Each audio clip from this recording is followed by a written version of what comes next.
আসসালামু আলাইকুম রহমতুল্লাহি ওবারাকাতু। প্রিয় দর্শক, আশা করি আপনারা সকলেই ভালো আছেন। আজকে আমি হঠাৎ করে শফিকুল ইসলাম ভাইয়ের বাসায় এসেছি। ভাই কেমন আছেন? আলহামদুলিল্লাহ। আপনার বাড়িতে হঠাৎ করে আসলাম, আপনি কেমন লাগতেছে? আলহামদুলিল্লাহ, অনেক ভালো লাগতেছে। যে আসলে আমি তো একটু ব্যস্ত থাকি, যাইতে পারি না কখনো। তা আপনি আসছেন, আমি আসলে অনেক খুশি হয়েছি, মাশাআল্লাহ। যাক, অনেক সময় আপনাদেরকে বলি যে জামু জামু, কিন্তু আর যাওয়া হয় না। আজকে হঠাৎ করে মন চাইলো যে আপনার এই সুন্দর মনোরম পরিবেশে একটু দেখায় বেড়ে যাই। কারণ হচ্ছে আমরা যারা জেগে লাইফস্টাইল ফলো করি, আমাদের খাবার দাবার চলাফেরা মানুষের থেকে কিছু ব্যতিক্রম। এজন্য আমরা কিন্তু সব জায়গায় যাইতে পারি না।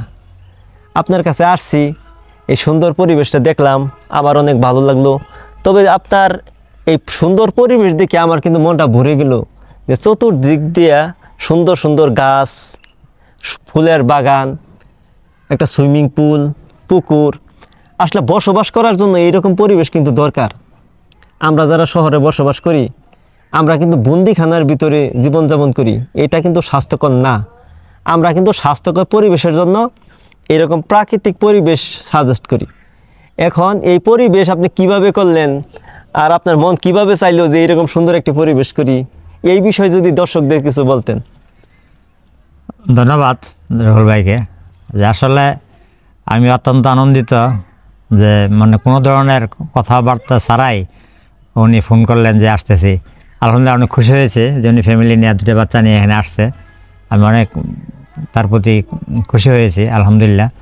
যে আসলে যেটা বলতেছিলেন যে মানসিক প্রশান্তি, পরিবেশ সব কিছুই শরীরের উপর প্রভাব ফেলে। আসলে যদি পরিবেশ ভালো না থাকে, মানে সব কিছু যদি ভালো না থাকে, তাহলে মানসিক প্রশান্তিও আসে না। আর মানসিক প্রশান্তি এমনি এমনি আসে না, এই জন্য একটু মেহনত করতে হয়।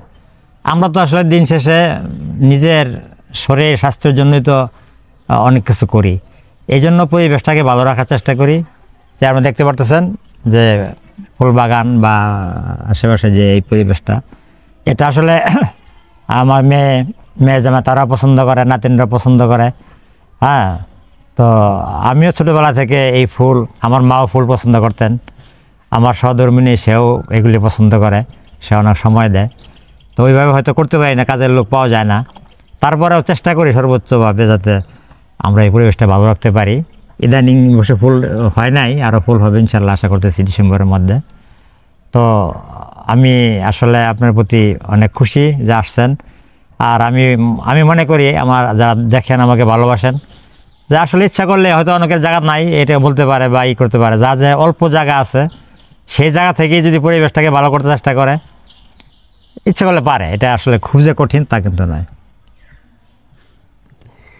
আসলে মানুষের ইচ্ছা থেকে অনেক কিছু শুরু হয়। যেমন একজন মানুষ, তিনি যদি ইচ্ছা করে যে আমি সুস্থ থাকব, তাহলে কিন্তু তার পক্ষে সম্ভব। আপনারা জানেন যে একটি মানুষ সবসময় যদি চিন্তা করে যে আমার ক্যান্সার হয়ে যায়, তিনি গুগলে সার্চ দিল, সার্চ দিয়ে দেখলো ক্যান্সারের লক্ষণ কি। তিনি লক্ষণ দেখে মনে করলো এইরকম লক্ষণ তো আমারও আছে। তিনি যদি সব সময় এই ক্যান্সার নিয়ে চিন্তা করতে থাকে, এক সময় ওই ব্যক্তির কিন্তু ক্যান্সার হয়ে যাবে। আর এক ব্যক্তি যদি অসুস্থ মানুষও থাকে, যদি বিছানায় শুয়ে সবসময় চিন্তা করে যে আমি প্রাকৃতিক পরিবেশে ঘুরতেছি, আমি শ্বাসের ব্যায়াম করতেছি, আমি জিম করতেছি, আমি ফ্রি হ্যান্ড এক্সারসাইজ করতেছি, আমি রোজা রাখতেছি, সবসময় যদি এই চিন্তা করে, এতে করে এক সময় আস্তে আস্তে কিন্তু তিনি সুস্থ হয়ে যাবে। আমরা যারা লাইফস্টাইল ফলো করি, আমরা কিন্তু প্রথমে চিন্তা করেছি যে সুস্থ থাকার জন্য আমার এই করার দরকার। প্রথম দিনই যে সব কিছু করতে পারছি, বিষয়টা তা না। মনে হয়েছে যে বৈশাই রয়েছি, অজ্ঞা একটু শ্বাসের ব্যায়াম করে ফেলি, হয়ে গেছে।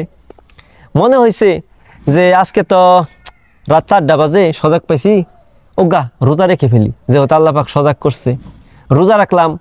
ভাবলাম যেহেতু সুযোগটা পাইছি, হাতছাড়া করতাম না, একটু তাহাজ্জুদ পড়ে ফেলি বা একটু কোরআন শরীফ পড়ে ফেলি।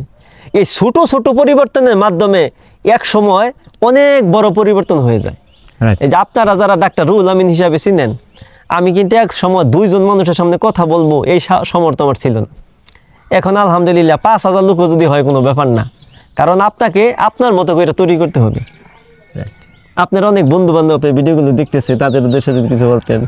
আলহামদুলিল্লাহ, আসলে কথা তো বলতে পারি না, রুহুল আমিন ভাই যেহেতু বলতেছে আসলে অত্যন্ত ভালো একটা কথা বলছে, যে আসলে নিজেদের মধ্যে যদি একটা বোঝাপড়া হয় যে ভালো সুস্বাস্থ্য থাকার জন্য পরিবারের মধ্যে যদি বন্ডিং থাকে, ভালোবাসা থাকে, যে আমরা আসলে কীভাবে সুস্থ থাকতে পারি, এই বিষয়গুলা যদি আমরা চিন্তা করি তাহলে আর সুস্থ থাকা খুব একটা কঠিন তা কিন্তু নয়।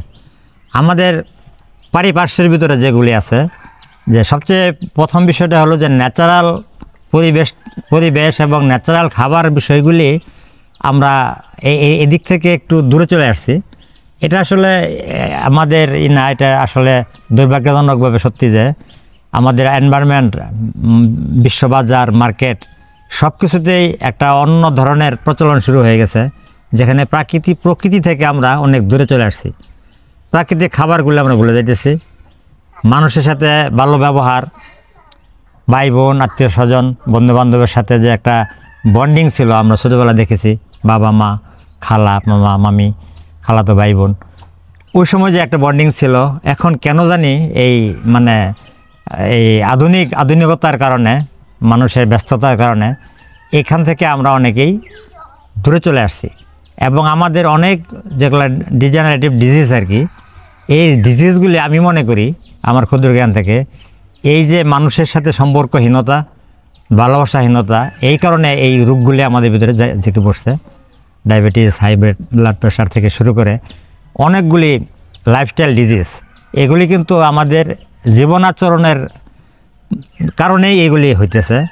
আমরা যদি জীবনাচরণগুলি পরিবর্তন করতে পারি, পজিটিভ থিঙ্কিং, মনের ভিতরে পজিটিভিটি তৈরি করতে পারি, তাহলে অনেক রোগ থেকে আমরা মুক্তি পাবো, এটা আমি মনে করি আর কি।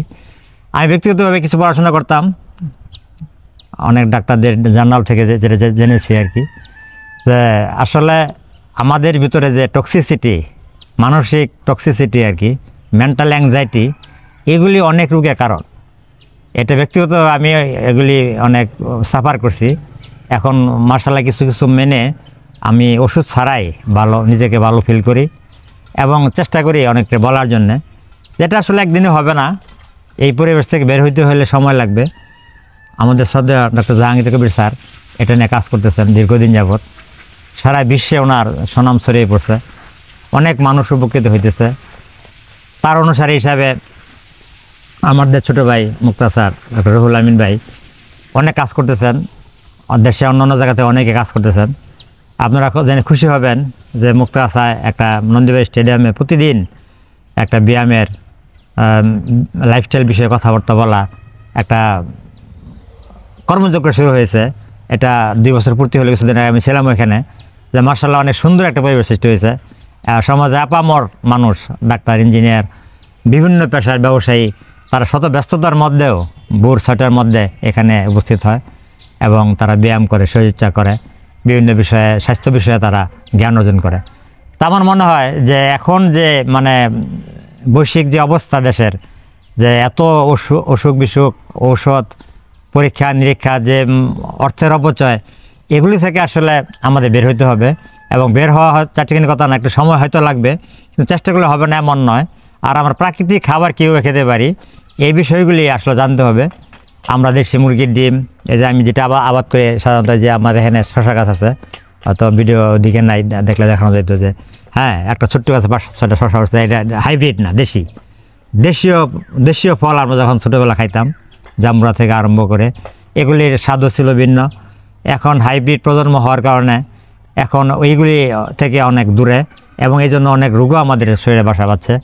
তো আমি মনে করি যে আমরা যারা গ্রামে বসবাস করি, ইচ্ছা করলেই আমরা নেচারের কাছে থাকতে পারি, প্রকৃতির কাছে থাকতে পারি, এবং দেশীয় শাকসবজি, ফলমূল, দেশি মুরগি, দেশি মাছ, এগুলি আমরা সহজে কালেক্ট করতে পারি এবং আমরা অনেক রোগ থেকে মুক্ত হতে পারি। ধন্যবাদ। আপনার কথার সাথে আমি একমত। ব্যাপার হলো যে কোনো জিনিস শুরু হয় একটা ইচ্ছা থেকে। যখন আমি ডাক্তার জাহাঙ্গীর কবির স্যারের এখানে গেলাম, আমি যখন 7 দিনের জন্য গেছি, আমি ওই জায়গায় অনেক কিছু দেখে আসছি সরাসরি। ওই জায়গায় বসে আমি সিদ্ধান্ত নিয়েছি যে মুক্তাগাছা গিয়ে যারা হাঁটাহাঁটি করে সকালে তাদেরকে আমি বিনামূল্যে পরামর্শ দিব এবং ব্যায়াম করব।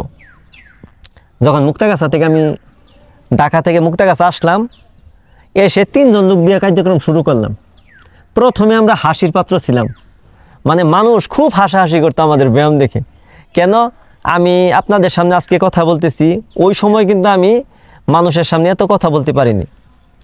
তখন ব্যায়াম করতাম, অনেকে হাসাহাসি করতো, আমরা ছিলাম তখন হাসির পাত্র।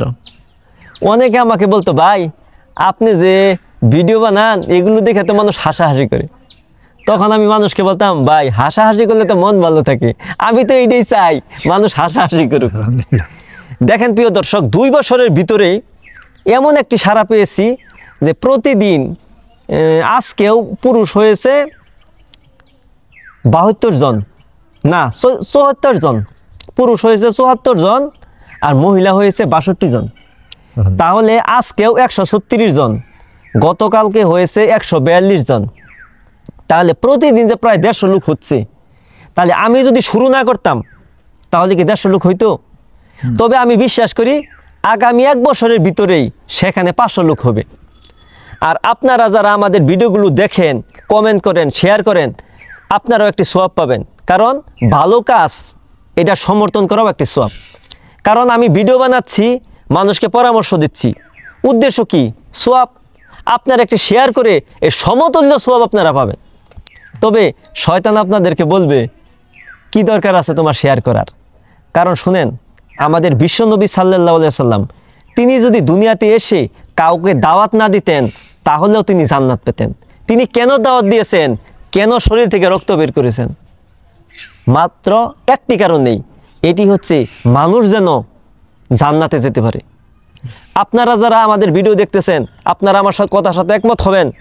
একজন মানুষ তিনি তাহাজ্জুদ পড়ে, নফল রোজা করে, ফরজ রোজা করে, 5 ওয়াক্ত নামাজ মসজিদে গিয়ে পড়ে, এই লোকটা যখন অসুস্থ হয়ে বিছনায় শুয়ে থাকে, যখন প্রস্রাবের ভিতরে, পায়খানার ভিতরে থাকে, এই লোকটা ফরজ নামাজটাও পড়তে পারে না।